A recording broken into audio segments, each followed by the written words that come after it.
All right, guys, what is going on? It's your boy Tyler Gates, aka TAG Live 205, back at you with another episode video here. So the Yankees, they landed Ryan McMahon in a trade with Colorado.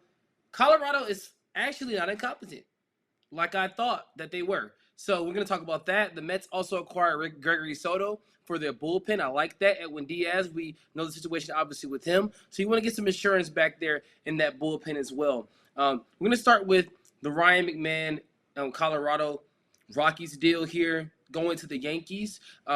What they got in this deal, eh, it's nothing. It's nothing glamorous. It's not top 100, right? But for the Yankees to give up one of their top 10 prospects in their organization and Griffin Herring, who I have come to like, especially looking at his stats now and doing some research, I definitely feel like he can be a pillar in the Rockies organization. Could even come up definitely during the 2026 season a little bit, or could start on the opening day roster because the Rockies don't really have anybody that you really trust outside of Chase Dolander, and that's really it.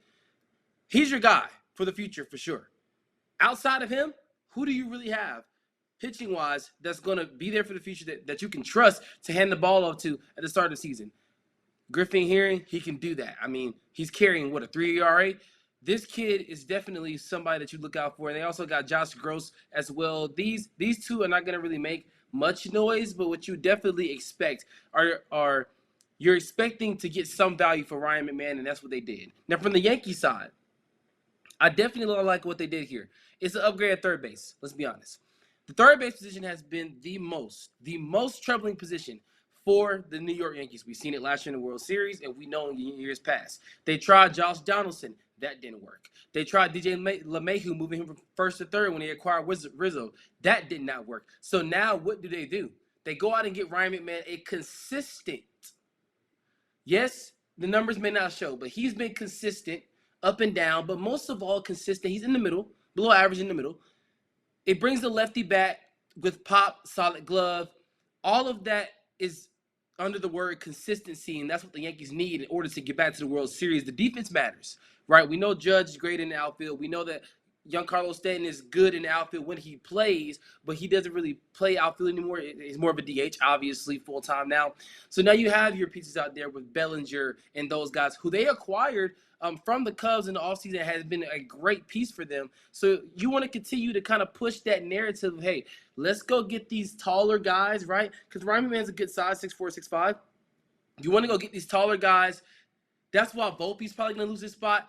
I won't be surprised at this point if Volpe gets traded in a bigger deal to bring in somebody with that size, because you see what the Yankees are doing. They're getting players with size. Anthony Rizzo is 6'3", 6'4", somewhere around there. Might be 6'2", but he still has size to him, right? You see what the Yankees are doing. They want to get some size. Jazz Chisholm is the only one that really have size on him, but I mean, he's like 6'1", 6'2", but he still has some meaningful contact to ball skills, obviously. Like I said, their motto is clear. We want players with size. We want a starting pitcher, we want a third baseman. Now, what are you going to do if you are looking for a starting pitcher? Obviously, we've heard the rumors about Dylan Cease. We've heard the rumors about Joe Ryan possibly going to the Red Sox or the Yankees. We've heard the rumors about so many different pitchers, even Mitch Keller. Now, what I would love for them to do is, if they did not acquire Ryan McMahon, they would have had to acquire Ke'Bryan Hayes and Mitch Keller. So that's something that I'm looking at as well as I'm looking for more information here. So once again, these two arms that they got, aside from what the Yankees did, and they introduced him today as well. He said he's happy to be here, Ryan McMahon. He shaved off his beard, so it did look a little bit weird, but at the same time, not really, because you can't really see it. But you're getting two top 30 arms in your prospect farm if you are the Yankees. You're getting somebody who's probably going to be up there in the top 5 in Griffin Herring. Josh Gross could probably make the teams. You're building now through your farm system if you're the Colorado Rockies. That's what you want to do. You have Ethan Holiday, who is going to start off from rookie ball. It's probably going to fly through the minors and be up, hopefully, on your opening day roster, but he might not be ready yet for that. This time around next year, he might be ready for sure. But you want to build on your for sure fire cornerstones. Chase Dolander, right? Ezekiel Tovar, who you signed for 7 or 8 years. Charlie Condon, who's going to play first base. You have all these guys. Is Michael Toglia a piece? You traded Nolan Jones back to the place that you acquired him from in Cleveland. That made no sense. Then you traded him for his best friend in Tyler Freeman. That's another conversation for another day. But at the same time, building through pitching is what the Colorado Rockies are trying to do. Instead, I'd rather them build through the offensive power that they had with Nola Arenado and Trevor Story and Ian Desmond and DJ LeMahieu and Chris Iannetta and all of these guys, Charlie Blackmon. You build through power. You build through offense. That's what they should do. That's probably what they're going to do, but they want to make sure their pitching staff is decent for the future, right? And that's good with Chase Dolander. Like I said, attacking all areas when acquiring prospects and trading your players like a Ryan McMahon, you got a solid return from. You probably weren't going to get anything big like a top 50 prospect. You definitely weren't going to get a Spencer Jones for him. You probably weren't even going to get a Jet Williams for him from the Mets or something like that. So you definitely want to make sure that you capitalize on these options. Now, speaking of the Mets, and the Yankees are not done. And it's ironic, these are both New York teams that have made major moves. They're not done. The Yankees are not done. They're going to get a starting pitcher, whether it's Cease, whether it's Joe Ryan, whether they go get Duran, which would be crazy if the Yankees got Duran. Yohan Duran, not Jaron. For the Mets side of things, acquiring Gregory Soto from the Orioles, what this means for them, you get a reliable lefty. Right? I just mentioned Edwin Diaz and what's been going on there with him. You have to get some flexibility in that bullpen. You cannot trust Ryan standing on time. You can't do it. I'm sorry. I love you, but you could always use some insurance. And this is the perfect insurance.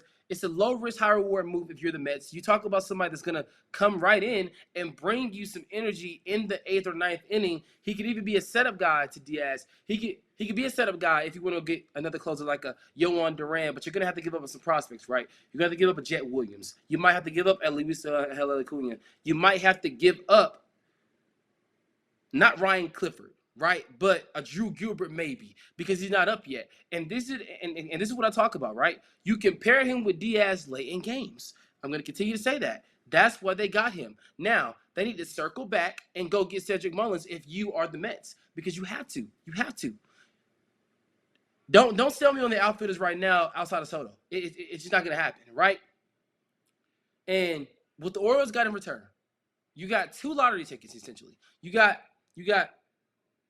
two prospects who are going to come in for you, and they might not make noise, but they're still helping your farm out. So that way, if you want to acquire a big name, you're acquiring more pieces that we know the Orioles are going to probably sell this deadline, as Ken Rosenthal and John Morosi and all of those guys have been saying that they're going to sell.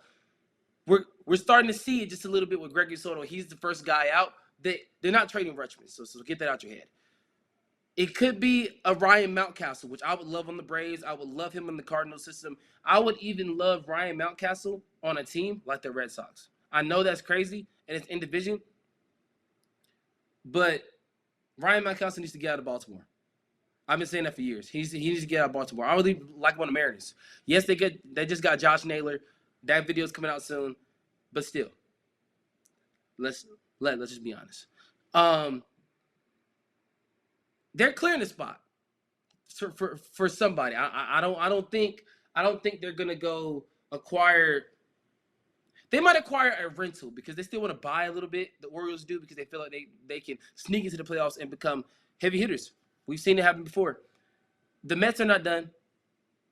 The Orioles are gonna sell off pieces. The Rockies need to sell off everything that they can sell off. But when we talk about these moves happening in New York, my closing take is the NL and AL races are going to get very tight, as they always do, especially the wild card race. And there's going to be more fireworks to ensure that their race is tight and is stricken, and we're going to have more heat leading up to the deadline than we have now. And Ryan McMahon's a big name. Don't get me wrong. It's a big name. Ryan Helsley could definitely get moved, like I just mentioned the Cardinals. So Definitely stay tuned for that. He could be even be a Yankee. I'm gonna put a proposal out. Then I'm thinking about it. What is your best Ryan Helsley trade proposals? Let me know down below in the description or on Twitter. But the deadline's days away. We're not weeks anymore. We're days. So we're here. We just have to be prepared for it. We don't know who's gonna get dealt. Volpe, we don't know. We don't know what to expect. But some big names will get dealt. I'm sure of that. So let's be prepared. Let me know down below what you guys think about these moves. Tell me if I missed anything about these prospects. Let me know down below. And the trade deadline is only heating up, y'all.